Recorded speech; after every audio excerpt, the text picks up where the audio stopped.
Good morning, I'm Matthew Francis, and I'm here at home in my kitchen during quarantine to show you some tips and tricks to make some amazing banana bread. So the first thing you want to do is take your pans and you're going to spray them with some nonstick spray, or if you want to put butter into them, that would be fine. And then we also have our oven preheated to 325 degrees.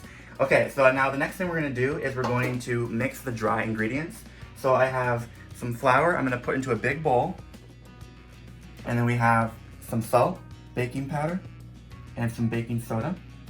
And I'm going to take a whisk and just make sure it's fully incorporated all together. So I'm going to put that aside for now. Now we're going to move on to mixing the wet ingredients, okay? So right here you can see we have a half a cup of butter, and it's room temperature butter. This step is called creaming the sugar in butter.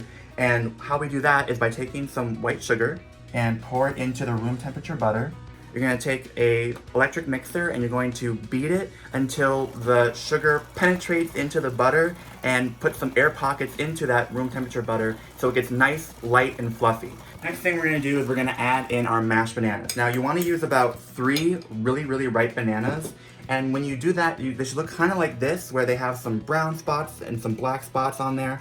Some people think that's gross, but the reason why you want ripe bananas is because that allows you to make sure that the sugars in the bananas are starting to really break down, and so your bananas are going to be sweeter, they're going to be moister, and really easy to mash up. And in a banana bread where it's all mixed together and baked, it's perfect.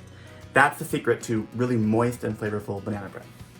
So here I have 3 that I've already mashed up really well, so they're kind of liquidy, and I'm going to pour that into the butter and sugar. And now we're going to fully incorporate that into the butter. Okay, and then we're going to add in our eggs one at a time and fully mix them in until they're incorporated fully. And now I'm going to add in some vanilla extract and milk. And mix.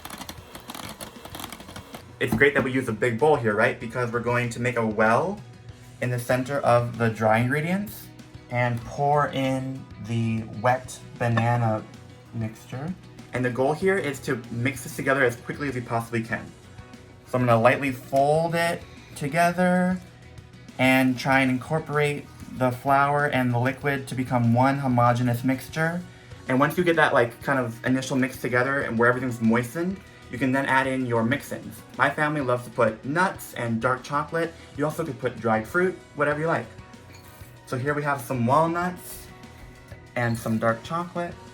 And we'll do some final last little folds of all this together. And as soon as you have it mixed together, we're going to go right into our loaf pan. Look at that. Delicious. And I'm going to sort of spread it out a bit. And then we'll put a little sprinkling of extra nuts and chocolate on top. And then into the oven they go. So now we're going to let it bake in the oven at 325, 350. You want it just to be able to start to slowly rise up and crisp as it's doing it. You don't want it too hot because then you're going to burn it and it's going to be mushy on the inside. And you don't want it too low because then you're going to have steamed bread. Okay, so our banana bread is now out of the oven and we're letting it cool here on the counter for about an hour to 2 hours until you can touch it. And then all you have to do is take a little offset spatula and you can go around the edges to get it out. And then we're going to put it here.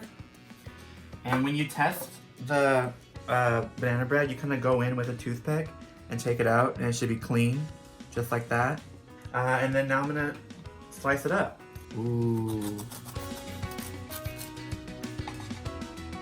Beautiful. And now I'm going to take a bite.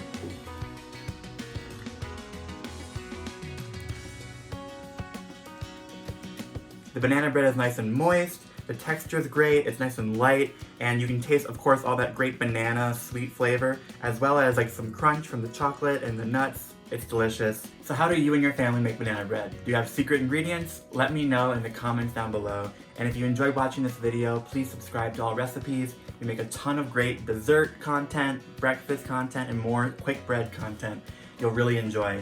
And don't forget to click the notification bell so you don't miss any of the great videos we do make. And that's it. That's how you make an amazing banana bread. Thank you for watching. I'm Matthew Francis, and I'll see you next time.